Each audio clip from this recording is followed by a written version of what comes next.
Hi everyone, welcome to another episode of the Pick and Chat podcast. In today's episode, we are going to talk about the practical steps into setting up a new business. You know, we're still in January 2025 and people may have goals on wanting to set up businesses or do new things. So in today's episode, Dennis and I are going to go into a lot of details on how to set up a business. Practical tips, we're going to give all of that. We've had a lot of questions from some of our viewers on how they can set up their businesses, and they've watched previous episodes and they want us to go into a lot more details on some of these steps. So stay tuned. In today's episode, we're going to talk about all of that.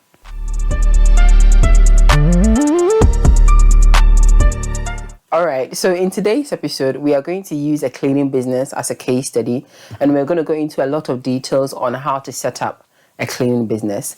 Dennis is here as always, and he is going to talk to us about how to do that. So welcome to today's episode, Dennis, and over to you. We want to go into a lot of details today on setting up a business, but we're going to use a cleaning business as a case study. I know some of the questions that we've gotten is asking us about how, giving people step by step on how to set up a business. So take us through it. If, let's say, we're in a new year and I say to myself, well, actually, I want to set up a cleaning business. What is the first thing that I need to do? Yeah, many times when people think about setting up businesses, the first thing they think about is registration, getting a name, and all of those things that make them feel like they're doing something. But what it is people would never or may never do the most important thing. And they would lie to themselves by just trying to get some registration done, spending a whole week on trying to even figure out what the name of the business is and be like, oh yeah, I'm trying to set up a business. What are you doing? I'm trying to come up with a name, and it's been a week. Yeah. It doesn't make sense. You need to start cleaning.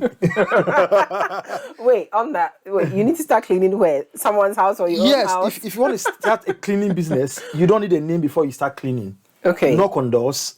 And, it's just like a jump.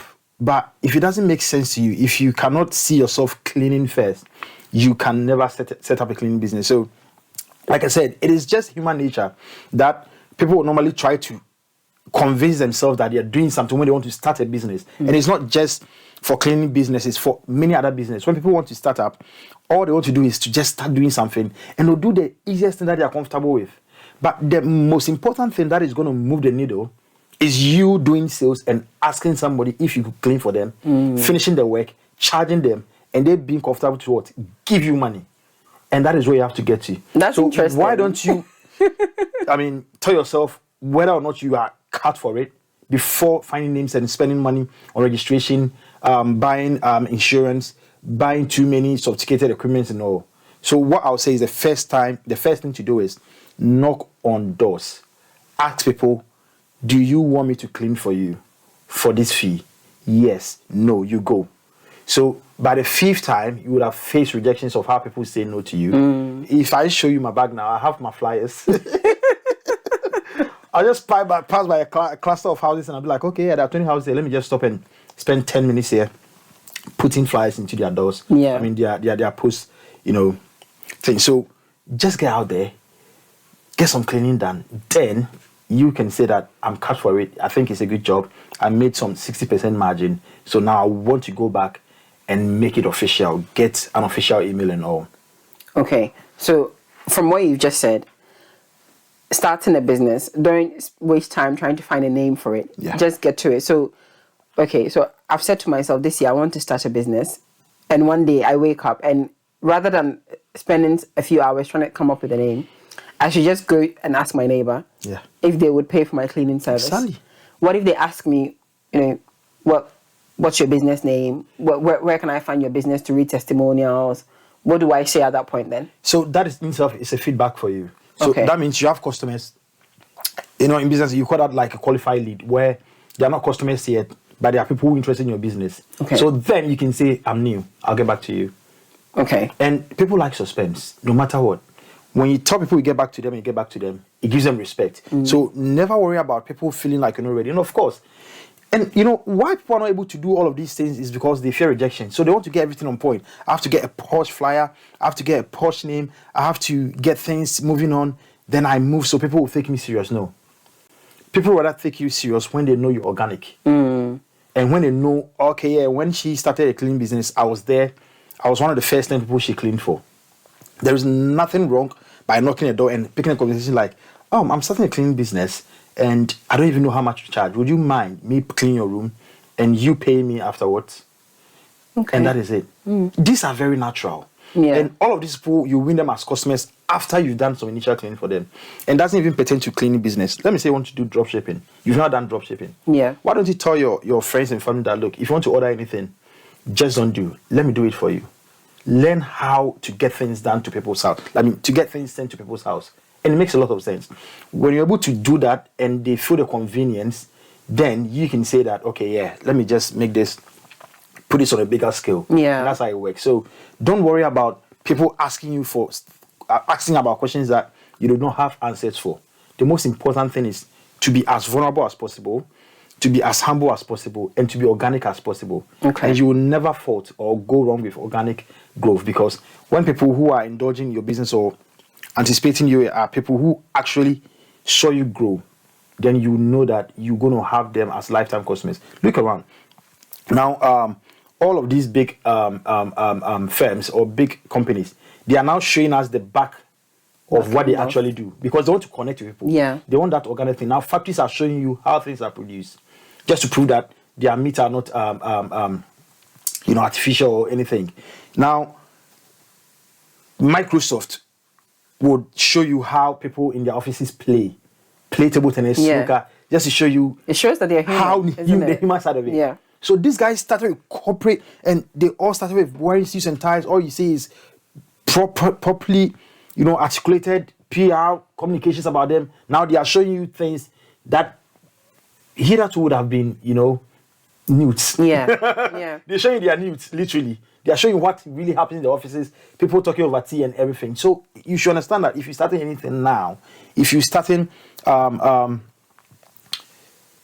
self-care business, you're selling lotion, body, shea butter, whatever, you let people see how you do it, how you started in your kitchen, how you growing. People like cult communities. Yeah. Where they feel like, oh yeah, with a few people that buy this product, handwritten notes. Yeah, like it's like an in-crowd thing, isn't it? Exactly. I'm part of this, or I was part of this when it first started. Yeah. So it's something you have to take advantage of, no matter how big you are.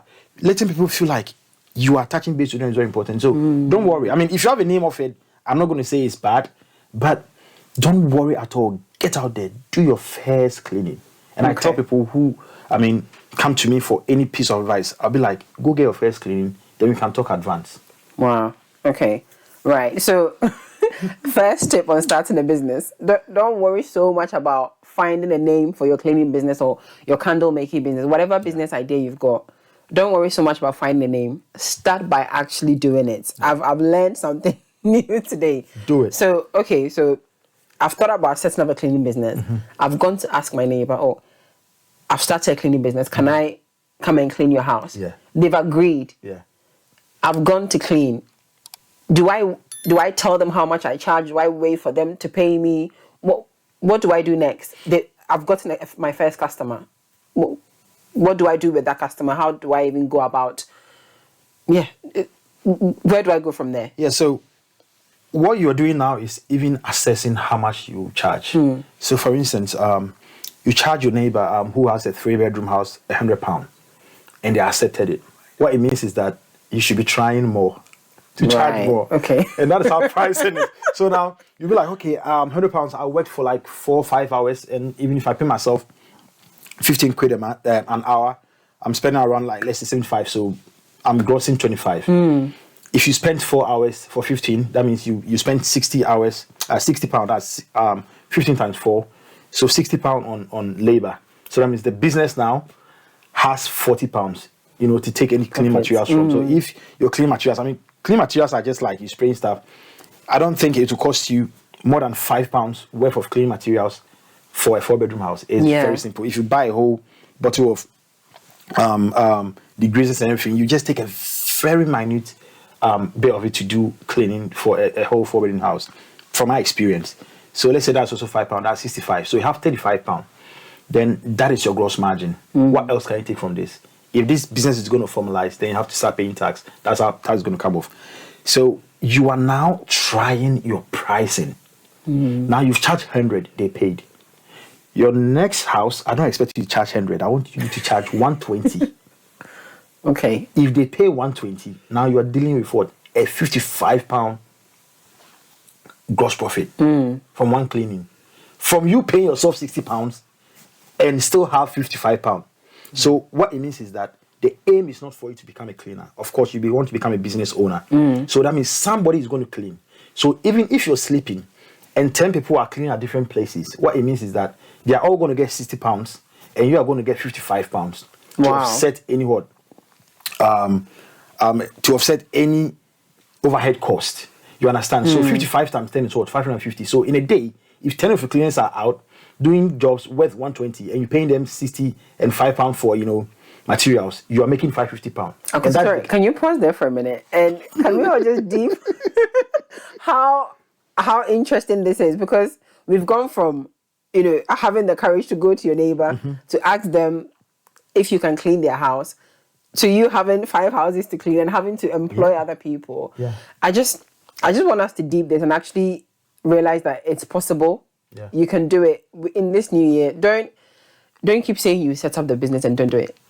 Get up and go and do it because it's possible. And I think then maybe you can talk a bit about how you started your cleaning business. Okay. And maybe share a bit about where it is now. Like later on, maybe you can talk about that because I think that might also help people see how real it is. And we can share Midland Dusters details and people can actually go and check it out and see for themselves as well. Yeah. So continue. So let me relate. I think I was even going to ahead and I mean showing how the pricing could work. So when I started, like you asked earlier on, I did not know exactly how much I could charge. I just Googled how much do we charge for a 2-bedroom house, a 3-bedroom house. And of course I'm a new business, so I reduced it by like say 20%. So if it was 100, I said I'll charge 80. And I was able to charge 80 and they paid. Then I increased it like I was trying to prove. When I started empirically, I didn't know what to do. And that is why I have this, vim to tell people, just go for it. I didn't know whether I should go and buy stuff, whether I should go and buy vacuum cleaners. I didn't know whether I should go and buy cleaning materials or whether I should start just employing, which is not the best thing to do. So what I did was I started making calls. I went online.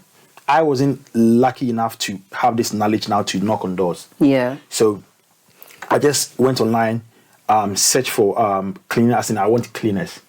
Then I realized that, okay, there are places where people go to look for people who want cleaners, because when I put it out there that I want cleaners, some people called me. Okay. So I knew that some systems worked. Then I hopped on it. One of them is back.com. So I hopped on it and I just started calling people. So these are people who have advertised that they need cleaners, and that is why I say they are qualified leads. And mind you, I didn't have a vacuum cleaner. I didn't have anything. Yeah. All I had was my mobile phone and the ability to call anybody and speak. So I called my first customer and I'm like, this is me, this is that. I've seen your advert. I want to come and clean for you. I didn't have a name. He was like, okay, what company are you calling from? I'm like, no, I'm just an individual cleaner. And that was it. This person opened the doors for me. Yeah. And I did my first cleaning. So it was after I secured that first £120, which was the cheapest thing I ever did. It was I think it was a 4-bedroom. I don't really remember. But what I know was the amount I charged was way less than what I ought to have charged. Okay. And of course, it makes sense because, if you have a business with logo and company and da. So he also would have, put in some risk to have you in their, place. In their house, yeah. So whatever I charged, it made sense to me. It was nice for me because I've been able to strike that balance between actually getting a customer and executing the job. So then I went to buy vacuum cleaner. I went to Tesco to buy all of this. And I didn't have those commercial, proper, high-end clean materials. That is very effective. So I bought the normal ones we use at home. Okay. Those ones you spray on sinks and shine and, bleach and everything. I put all my stuff in the box that came with the vacuum cleaner. So I take the vacuum cleaner out, and the empty box, that is where I put my cleaning materials in. I put it in the back of my car, and I went to do the job. Oh. And it will shock you. And I'm going to say on record, I borrowed somebody's carpet cleaner for my second job. not even rented. I told him, guy, I've got this job. I want to use a carpet cleaner. I've seen you, post a video, I saw a carpet cleaner, so can I use it? I got it. I went on YouTube, learned how to use a carpet cleaner, the material to put in, and I just set it up and did my second cleaning job. So my second cleaning job was a whole house with stained carpets, and I cleaned it. Wow. And this was true of charge. There was not anybody who was even saying, I'm going to rent it to you. Just go and use it and bring it back. So what I'm trying to say is, I was able to get my first cleaning job before I actually bought material. So by the time I was back, part of the materials I've bought has been paid for with the cleaning I did. And of course, it was me, so I didn't have to pay for labor. And that's how it happened. So if I spend, like, let's say £150 for the initial materials and vacuum cleaner I bought and charge 120, I'm back. I have all of these materials. I have this vacuum cleaner, and I've only invested £30. So if you ask me, that's good. I started it with £30. Yeah. However, I made investment after that because then I knew the business is good. Yeah. And I started buying extra vacuum cleaners, and I started getting more people to join me. So I'm not going to step up too much. I'll let you take it in a bit so we break it down and we get the juice out of it. Yeah. Okay. All right. So you've just explained how we can start our business by not worrying so much about names, just going and finding your first customer. And then you've spoken about pricing when you get your first customer and how to go about that. Okay. So now I want us to talk a bit about keeping the business going. So you've got your first customer, you've done it. So, okay, let's go back to the cleaning business. I've gotten my first customer on who wants me to clean their house. I've done it. I've been paid £120. Now, do I just keep going around and asking people for them to allow me to clean their house? Or now that I've got my first customer and I've bought a few cleaning products, do I now start working on names and start working on the logistics side of it? What do we do after you've bagged your first customer and you've actually done the job? Yeah. I mean, for me, I would easily say that now start formalizing it.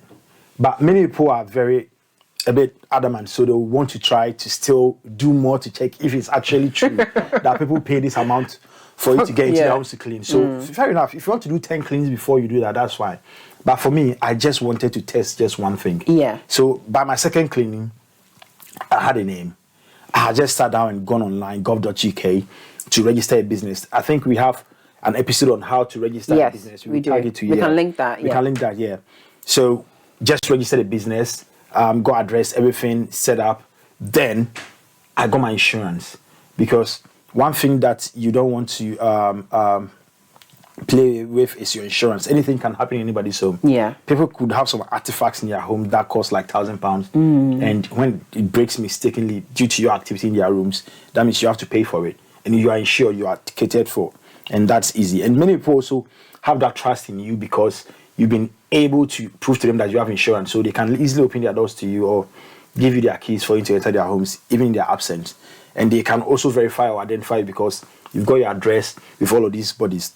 Okay. So that's also very important. So just from what you've just shared, because in the beginning we said that you don't need to worry so much about setting up business and doing all these formalization of things, but it doesn't mean it's not important. So I think from what you've just said now is, as part of a new business, you still need to think about the need for seeing where the business could go and doing those things that will help it go far now. So like you just mentioned, for your cleaning business, you've just had your first customer, you've done that, you're going forward to, having new customers. Don't forget that these things. So never need insurance, actually registering the business. Could you just briefly talk a bit about, so if I say, okay, no, I'm just going to keep cleaning, I keep getting customers, and I don't bother about registering it or getting insurance, what impact could that have on the new business? Yeah, you could go to jail. No, but I feel like we need to talk You about could go to it jail because because- someone may think, oh Yeah. yeah, I keep Yeah. getting £120 every time Yeah. I clean. I'm just going to keep doing it. Yeah, that means you are illegally making money here in the UK. So please don't go to jail on my account. Try as much as possible to formalize things. Try Yeah. to put your business into registry. You get your unique tax reference. Even if you're not making profit, you will declare zero profit, which is understandable. Yeah. Because no government want people to, just not do anything. So if you have a business, you're able to pay yourself or pay your staff, and the business is not making profit, that is fair, because at least somebody is being taken care of. Yeah. And that's how it works. So there is no worry about registering. People worry about registering because they feel like the moment they register, they go into books and now they'll be chased for taxes. Yes. If your tax is zero, declare it. Of course, if you're making profit, you also have to declare it. So that could take you or land you in jail. Secondly, insurance will always protect you because if, like I said, anything happens in anybody's room, that is on you. Not even the most important thing about insurance is the insurance. You have public liability, you have professional indemnity, you have insurance that covers your team. So if anybody is standing on a ladder and they slip and fall and they have any issues, they are also covered. Okay. And this insurance don't even cost so much. You can have insurance that covers £5 million of damages for just £23 a month, which is nothing compared to what you will benefit and what money you'll be making in cleaning business. So it is very important to formalize things and make things rule. And if you understand business and you know exiting businesses, if you are ever going to sell a business, you should understand that you have to formalize it from scratch so that whoever will want to buy your business would understand how your business has grown from zero to from negative, losing money to a curve where it broke even, leverage on everything they had, acquired assets, and started making profit. And these are things you need when you want to sell your business. Yeah, I can recommend a book, Built to Sell. If you read it, you know how to take things serious and how to keep your book serious. When I started, it was just an Excel sheet where now I write the customer's name. Have you called? Yes. I do a drop down. Yes, no. Responded, action. What do they want? Okay, they said I should come and clean on this date. They said I should call back later. They didn't pick up, so call them on this time. I was using my own Excel to manage my own self. That was my sheet. When I started making money, I created another Excel to say that this is how much I've made, this is how much I've made. Then I created my expenses. Until, of course, I got Proceed, where now I could really have my invoices and my expenses, take my receipts and everything. That is, when we come to software, you can also, but yes, if you are starting a business, you have to use Proceed because it is Proceed that you can actually send invoices and manage expenses for just less than, £5. As a small business, you don't want to be spending £30 with these big QuickBooks and FreshBooks. They will be wasting your money as a small business. Even if they give you discount after 3 months, you still stuck with them. You have to pay. But Proceed, you get all these things for very little because you're a small business. You don't want to be spending money. How many invoices are you going to do a month that you need to pay £30? Yeah. So that is why I got to. But when I started, it was just an Excel sheet keeping all these records. So formalizing, keeping your own records and putting your records in the correct registries and having the right protection in terms of insurance is the most important thing to do. And these things will not cost you money at all. Okay. Yeah. Okay. So let me just do an overview. Yeah. You register your business for, let's say, £30. You get insurance for, let's say, £19 because you started. So you're going to buy insurance for just 1 million, not 5 million. And that will cost like £19. So that is you spending less than £50 there. Get a place where you can do professional invoices like Proceed and pay less than £5 a month. So even if it's 5, that is 5. So £55, you are done. And all of these are not recurring. The only thing that is recurring is your invoicing platform that you send people invoice and manage your expenses. That is £5, and your insurance which is like 19. So £24 fixed cost for a business. You can even dip it out of your pocket while the business is not making money. So it's very simple. Yeah. Okay. And I think the formalization part of the business, what we need to understand is you need to commit to it because it's important. So don't say to yourself, oh, but I'm just starting, so I don't have money. Or commit to it. Like Dennis is just sharing. He committed to it, and now, if we tell you where Midland Dusters is, you won't believe that this is how it started. So commit to it and be serious with it. I think going from there, could you just touch briefly on how do people get over that fear of, oh, but what if what if I go and buy insurance and I don't get any more customers? What if I register the business and this? How did you get over the what ifs and get to where you are now? Yeah, business is risk, basically. And without anything happening, you have to lose lose money in business. So that's why I did that calculation. And that is why there's a thing called lean management or lean startup. When you're starting anything, you want to spend the least to make the most before you spend more to make more. Least to make the most before you spend more to make more. So if you're going to spend £20 to make £50, and that's the least you could spend to make £50, that's what it entails in business. Look, there are businesses that you have to spend, the least you have to spend is $10 million. If you want to start an aircraft business, you know that you're not going to spend £10,000. You need billions, and that's your least to spend. Yeah. And when you get it, you can talk about that. Yeah. But for cleaning businesses, like I mentioned, you just want to put the least money. I cannot lie to you. If you don't work, you will still lose some money. Yeah. And that money is in the tens of pounds. So why are you worried? And I'm not going to sit here and say that I'm a rich person, but if you're not ready to waste, let's say, £80 to try a business, then you are not cut for business. Get a job, be an employee all the time, and go to work. If you cannot save that restaurant money to start a business and try if it will work, then you're not cut. So, like I said, getting business registered is not even the most important thing in this case. Getting insurance to get going is very important. So why don't you spend just £30, register your business, spend £20 on insurance, then spend just £5 a month on invoicing and your expenses management. This is nothing.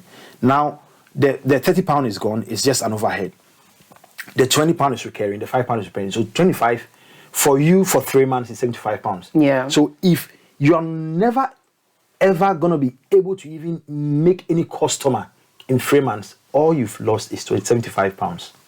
And I don't think it's something you're not ready to put on your own self to see if you thrive in the cleaning business. So go as lean as possible, spend the least you can, but of course you're going to make some expenditure, and it is a very good risk. And when you even get your first contract, you know that amount you're going to make is very commensurate with the risk you put in. So if your first cleaning gave you, let's say, £40 in profit, that is just one in a day. Yeah. If you're able to do £40 in a week, just one clean a week, that would be 4 weeks in a month, and that is what, £160. Yeah. Mark that against £25 recurring expenses. It's a lot of money. You can even use a whole day's cleaning money to pay for that in like about. Exactly. So if you're doing just one clean a day, which is going to make you £40 in profit, and that is even after paying somebody who cleaned. Yeah. But if you are the actual person who cleaned, you'll be paying yourself and having that profit. So imagine, let me just take it as profit. I'm not even worried about your time you clean. So if you're making £40 for just one clean a whole week, that is 4 times 4, that is £160. And £160 minus £25, which is what the cost of your insurance, and the cost of your invoicing platform, £5. 160 minus 25 is 135. This is profit. Nobody can tell you this is not profit. Multiply this by 10, and that is 1,350. And that is how money is made. That is how money is made. All right. Let me tell you how many cleans you do to make 1,350 if you're making £40. So that would mean you cleaned one place, one cleaning a week, and it made you 4 cleanings a month. So if you multiply by 10, that means you are just doing just 10 cleanings in a week. In a week, okay. And 10 cleanings in a week, it's so easy to do. Wow. Because these cleanings sometimes take you 3 hours. So imagine if you have just 2 people working for you. Yeah. And 2 of them are doing just 2 cleanings a day. Or there is just you are just having 2 cleanings a day. That would be 14 cleanings in a week. So even if you are not working on Sunday and Saturday, from Monday to Friday, if these guys do 1 cleaning a day, the 2 of them, you are doing 10 cleanings in a week, and that will give you that money. Yeah. And if you ask me now, if you're doing like more than that, we have like 5 people working today. Wow. You understand? Wow. So you cannot fault it. Yeah. You cannot fault it. It's very easy to arrive at that revenue. Oh, that's amazing. I've learned so much from this episode. But before we round off, I want you, Dennis, to talk about how did you even get the idea to set up a cleaning business? Because someone may be thinking, okay, I've these steps, I get them and I understand it, but I don't have any idea on what type of business to start, and they don't think cleaning is for them. How did you come up with the idea to start a cleaning business, and are there any tips you can give on ideas on how people can come up with ideas to set up their own businesses? Yeah, for me, I've said it before, it's typically hunger. You get it? But many people want to do what they like doing. If I really wanted to do what I like doing, this is why I should have started. Podcast, talking and chatting and sharing experiences. I'll do this any day. But this will not give me money. I have to start making money before I do podcast and tell people about it. I mean, who would I be if I come and sit here and tell you about how to do cleaning business or how to start a business if I've never started a business? So it is typically hunger. Yeah. And that is because I wanted to optimize my time and get extra income. So if you could see my trend of businesses, I started with one that is very low risk, like cleaning business, that I can make money on the first day. Yeah. Then I jumped into one that is high risk, that I invest tens of thousands of pounds, up to £100,000, and it's still not making money. And it makes sense to me because I understand that's the level of business I'm doing now, to the point where people give me money to do it. And that is my startup, my tech startups. It is very high risk and it's very capital intensive. So what it shows you is that I have the passion to become a millionaire. Yeah. And I was humble enough to start with cleaning to make profit in the first place. Then I venture into big stuff. Then I venture into agencies and I venture into different things and upsell, high-end, product, sales and everything. So mine is typically hunger. And it is just because I would want to become a millionaire in the future and I want more money at any point in time. So for me, if I see that I have extra time and I'm just loitering about, I look for the next thing to do. Anytime you say extra time and loitering about. Yeah, I don't know who really says their hobby is cleaning and they really clean enthusiasts and they really want to do cleaning. Look, the truth is you want to earn extra income. So mine is just the money, trying to earn income in a very legal, genuine and decent way. And that is how it works for me. And that is how it's been with me for all my other businesses. And of course, now I wouldn't do businesses that are, very brick and mortar like cleaning. I will now want to do businesses that scale. And that's why you can see I'm in tech, doing business that I can see in my room and thousands of people are seeing my product without me even being present. Yeah, so it's typically hunger. I was hungry for more success and more financial acumen. Great. Okay, so this year, if you're hungry for more money, success, then if you have time to loiter about, you need to set up a business. We hope that this episode has helped you. Like Dennis shared, you don't need to worry so much about coming up with a name for your new business. Get out there and start doing it. Find customers, do the work, and then you can, start looking at the formalization of your new business. This episode will be really helpful for anyone who's thinking about starting a new business this year, and just keep coming back to it. If you need any help, if at any point you forget any of these steps, come back on the channel and rewatch it. And throughout the year, we're going to come up with more episodes on how to help you practically sustain your business, how to, overcome any stagnation at any point in the business. So stay tuned and thank you for watching this episode. Bye. Bye.